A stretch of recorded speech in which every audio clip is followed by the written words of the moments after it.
પાછા વિડીયોમાં આવ્યા છીએ અને આજે આપણે નવો વિડીયો છે આજનો.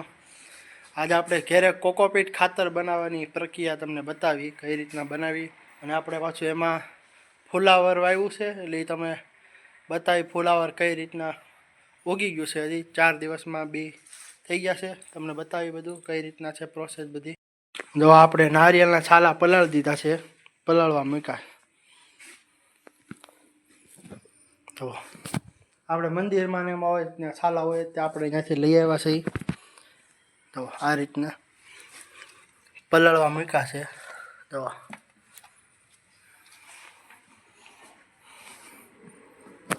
અને આને છે ને ખાતર આપણે 5 દિવસ રાખવા પડે પાણીમાં. પછી 12 કલાક અને 12 કલાક એનું પાણી બદલવું પડે. આજે આપણે નાખ્યા હોય ને તે 12 કલાક પછી પાણી કાઢી નાખવાનું અને છાલા બધા સૂકવી દેવાના કલાક. પાણી નીતરી જાય પછી નવું પાણી એમાં ભરીને પાછા છાલા નાખી દેવાના. એ 5 દી પ્રોસેસ હાલે.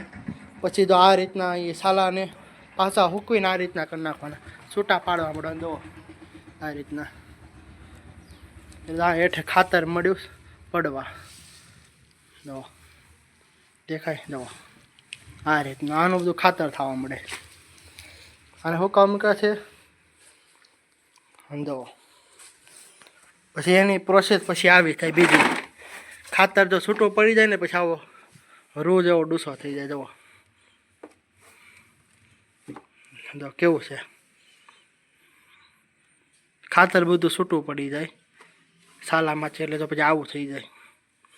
આનું પછી આપણે ઓલી ખબર કાથી બનાવે, આનથી પછી કાથી બને મશીનમાં જેવડા મોટા બનાવતા હોય ને એમાં ફેક્ટરીમાં. જો એને તો આ રીતનું આ ખાતર બનાવ્યું છે આપણે એટલું.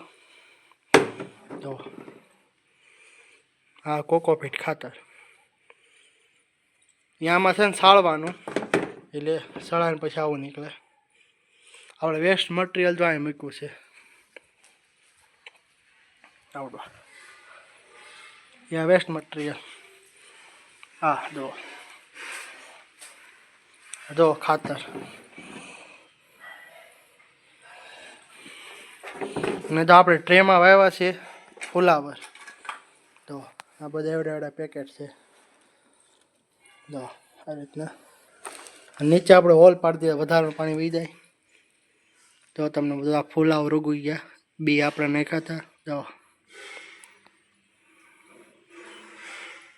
એ બધા અંદર છે, અમુક બારા છે. જવા તો એક આ પછી જો કાંઈ ખૂણામાં રહ્યો તો પછી આમાં ત્યાં આ પોલિથીનમાં જો દેખાય એ ફુલાવર ઉગ્યા છે. જો આમાં લીલા કલરના દેખાતા હોય તો બધા મૂકી ગયા છે. જો આમાં આવ્યું દેખાય. જો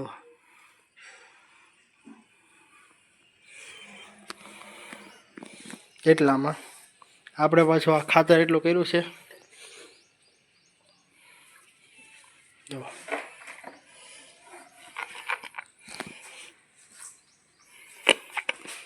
અને આપણે 3 દિવસ પહેલાં વાવ્યા હતા આ પોલિથીનમાં બી ફુલાવરના.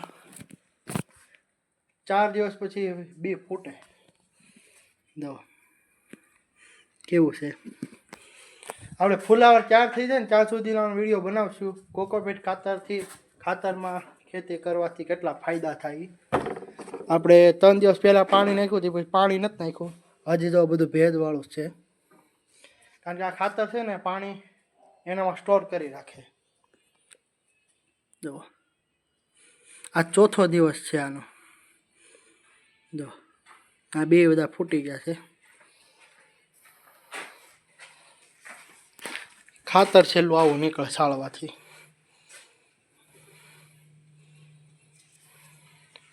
પછી આવું છેલ્લે આ ડૂસો નીકળે.